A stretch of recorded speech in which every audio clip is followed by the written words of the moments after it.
kasaysayan, kababalaghan, politika, current events, at iba pa. Huwag magpahuli, ating alamin, tuklasin dito sa Historiador Filipino.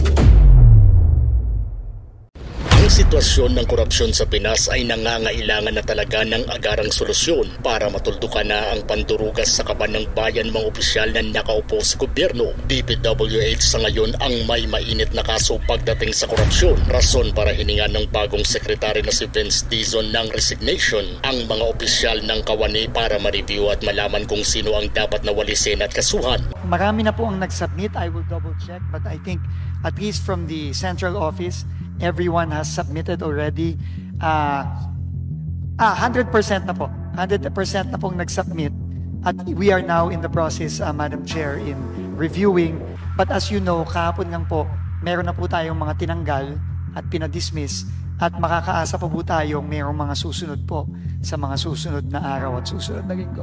Okay, so 100% courtesy resignation. Opo. So lahat po mga kasamahan nyo ngayon dito, lahat po sila already submitted courtesy resignations. Nasampulan kagad ang dating district engineer na si Henry Alcantara matapos sibakin nito ni Dizon sa paniniwalang guilty ito sa mga inapusang panturugas sa loob ng ahensya. Narito ang mga batayan na resibo sa pagsibak ni Dizon sa dating regional director ng DPWH na si Alcantara. Sa kanyang 7-page decision, 4 ang administrative liabilities ni Alcantara. Una, disloyalty to the Republic of the Philippines and the Filipino people. Pangalawa, grave misconduct. Pangatlo, gross neglect in the performance of duty. At pangapat, conduct prejudicial to the best interest of the service. Bukod dito, inirekomenda rin ni Dizon na patawan ng criminal charges si Alcantara dahil sa anyay pangbababoy sa kaban ng bayan. Dagdag ni Dizon, babala ang desisyong ito sa mga opisyal ng DPWH na responsable sa mga ghost at substandard project. Matindi ang deskripsyon ni Dizon sa mga kinasasangkutan ni Alcantara. Na talagang ito, kahayupan na ito. Hindi tao itong mga taong to. Nakita niyo naman yung hirap ng mga kababayan. Kapag ipinursige ang sinasabing mga ikakaso sa kanya, ay paniguradong may kalalagyan nito. Bago pa man siya nasibak ay ginisa rin ito sa Senado dahil sa bisyo nito. Ito po, confirm nyo kung totoo hindi. 10 a.m. to 2 p.m. 2 p.m. diretso na raw kayo at nagkakasino. Totoo ba ito? Hindi. Ako po, maabot po ako ng 5 o'clock, Your Honor. 4 o'clock, 4:30 po. Pero yung grupo niya raw po, hindi lang kayo shopping buddy, pati po sa paglalaro. Yan po, dapat po verify paano ho kayo nakakapasok. Considering that you are government officials, paano kayo nakakapasok sa casino? Lalo to si Bryce Hernandez, sinabi ni Senator Lacson, tila matakaw sa pera. Pag magpataya daw to, Mr. Chair, isang taya, 5 milyon, parang baliw hindi natatakot. I mean, walang kaba-kaba. Do you confirm or deny, Mr. Alcantara, engineer? Your Honor, hindi ko po alam kung magkano tinataya niya dahil hindi naman po kami magkasama sa table. Inamin ko po, ako po'y nakapasok sa casino, Your Honor. Hindi po honor, pang ilang beses, hindi yan hindi kayo regular, pero naglalaro kayo, kasama po siya.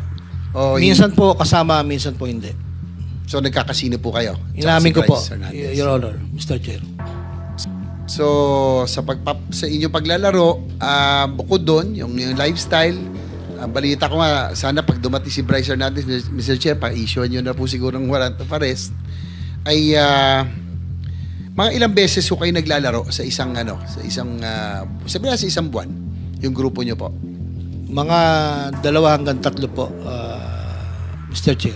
Ang balita ko rin naman po, kayo naman hindi masyado, no? Yung hanggang 30,000, 50,000 lang, pero itong inyong sumunod sa inyo, medyo mas malaki-laki. So, Mr. Chair, pwede ho kaya natin pakuha ang CCTV footages ng kanilang di umano'y field trip araw-araw sa casino. If you can ask siguro yung Soler North kasi yan ang pinakamalapit doon po sa norte.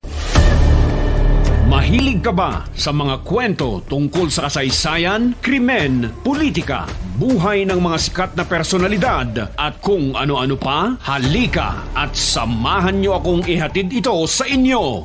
Welcome sa channel na Kombinasyon Mortal. Ating tatalakayin ang mga nangyari noon at nangyayari ngayon sa loob at labas ng bansa. Kombinasyon Mortal. Para maging updated sa ating mga uploaded videos, ay siguraduhin nakasubscribe ka na sa ating channel at na-click ang bell icon. Maraming salamat sa inyong lahat. Ang malaking tanong ngayon, may susunod pa kaya na masasampulan pagkatapos ni Alcantara? May mas malalaking pangalan pa kaya na lalabas at mapapatunayang nandugas sa kaban ng bayan? Kung gusto nyo ng mga ganitong klaseng videos, panoorin, pindutin ang notification bell, mag-subscribe at i-share sa mga kaibigan. Maraming salamat po. Hanggang sa susunod dito sa Historiador Filipino.